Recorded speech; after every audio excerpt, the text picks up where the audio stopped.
नमस्कार, news number पर आप सभी का बहुत स्वागत है। आपके साथ मैं नीतू गौरकेला।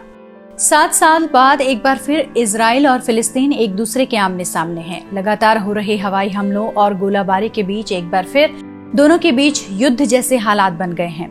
साल 2014 में दोनों के बीच युद्ध हुआ था, जो कि 50 दिन तक चलता रहा। ऐसे में बड़ी संख्या में मारे जा रहे बेगुनाह लोगों की तस्वीरों को देखने के बाद हर कोई ये जानना चाहता है कि आखिरकार इजराइल और फिलिस्तीन के बीच के विवाद की जड़ क्या है। ऐसा क्या है जिसके कारण दोनों के बीच के संबंध सामान्य नहीं हो पा रहे और दोनों एक दूसरे के खिलाफ युद्ध के मैदान में उतर आते हैं। तो चलिए एक नजर डालते हैं इनके इस मसले पर। मामला है जेरूशलम का। वहाँ शहर के पुराने हिस्से में एक पहाड़ी के ऊपर फैला एक आयताकार प्लेटफॉर्म है। इसका क्षेत्रफल है करीब 35 एकड़। इस कंपाउंड को यहूदी पुकारते हैं हर हबायत। ये हिंदू भाषा का शब्द है। इस नाम का प्रचलित अंग्रेजी संस्करण है टेम्पल माउंट। इसी परिसर को मुस्लिम बुलाते हैं हरम अल शरीफ। एक ही जगह अलग अलग नाम क्यों? इसकी वजह है दोनों धर्मों की मान्यताएं। यहूदी मानते हैं कि इसी जगह पर उनके ईश्वर ने वो मिट्टी संजोई थी जिससे एडम का सृजन हुआ। अब बात करते हैं इस मामले के दूसरे पक्ष यानी मुसलमानों की। मुस्लिमों के मुताबिक इस्लाम की सबसे पवित्र जगहों में पहले नंबर पर है मक्का, दूसरे नंबर पर है मदीना और तीसरे नंबर पर है हरम अल शरीफ यानी जेरूसलम का वो 35 एकड़ का अहता। इस इस्लामिक मान्यता का संबंध है कुरान से। कुरान के मुताबिक सन 621 के एक रात की बात है। पैगंबर मोहम्मद एक उड़ने वाले घोड़े पर बैठकर मक्का से जेरूसलम आए। यहीं से वो ऊपर जन्नत में चढ़े। यहाँ उन्हें अल्लाह के दिए कुछ आदेश मिले। साल 1948 में इजराइल का गठन हुआ, उसी जमीन पर जहाँ फिलिस्तीनियों का देश था। फिलिस्तीन और इजराइल दोनों के अपने अपने दावे थे। फिलिस्तीन का कहना था कि हमारे देश में दूसरा देश कैसे बनेगा। उनकी मांग थी कि कहीं और बनाया जाए ये देश, मगर यहूदी इसके लिए राजी नहीं थे। उनका कहना था कि वो कहीं और क्यों जाएंगे, ये जमीन तो उनके पुरखों की है। उन्हें सदियों तक उस जमीन से बेदखल रखा गया। अब उन्हें अपनी जमीन वापस चाहिए। इजराइल जेरूसलम को अपनी राजधानी बनाना चाहता था क्योंकि उसकी पवित्रतम जगहें, उसका टेम्पल माउंट यही है।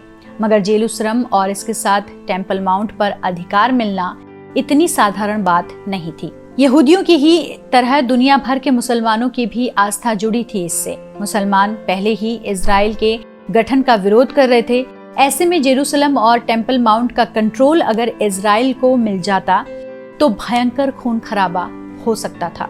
टेम्पल माउंट उर्फ हरम अल शरीफ परिसर का प्रबंधन वक्फ बोर्ड के हाथ में था। 1948 में इजराइल के गठन के बाद भी उनका कंट्रोल बना रहा। यहाँ गैर मुस्लिमों को प्रवेश की अनुमति नहीं थी, मगर 1967 के युद्ध में इजराइल ने फिलिस्तीनी कंट्रोल के कई इलाकों पर कब्जा कर लिया। इस अधिकृत हिस्से में टेम्पल माउंट भी था।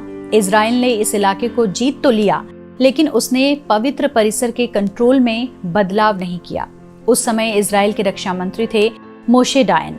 उन्होंने टेम्पल माउंट को लेकर मुस्लिम नेताओं से बातचीत की। दोनों पक्षों के बीच एक समझौता हुआ। इसके मुताबिक टेम्पल माउंट के प्रबंधन का अधिकार जॉर्डन को दिया गया था। वो इसका कस्टोडियन बना गया। कट्टरपंथी मुस्लिम इस परिसर में गैर मुस्लिमों के घुसने तक से नाराज थे। वहीं कट्टरपंथी यहूदी कहते थे कि उनको टेम्पल माउंट में प्रार्थना का अधिकार मिले।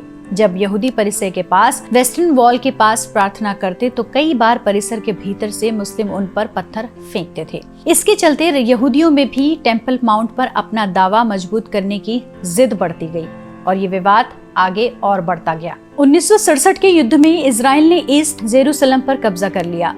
अब शेख जराहो के वो शरणार्थियों वाले घर की ओनरशिप फिर से यहूदी ट्रस्ट को सौंप दी गई। उन ट्रस्टों ने जमीन यहूदी सेटलर्स को बेच दी। इन सेटलर्स ने फिलिस्तीनियों से घर खाली करने को कहा। इस पर काफी विवाद हुआ। काफी हंगामे के बाद 1982 में इलाके के फिलिस्तीनी निवासियों ने यहूदी सेटलर्स से समझौता किया। इसके तहत फिलिस्तीनियों ने उस जमीन पर यहूदी सेटलर्स का मालिकाना हक मान लिया। बदले में उन्हें किराएदार की हैसियत से वहां रहने का अधिकार मिला। लेकिन क्या ये समझौता बरकरार रहा?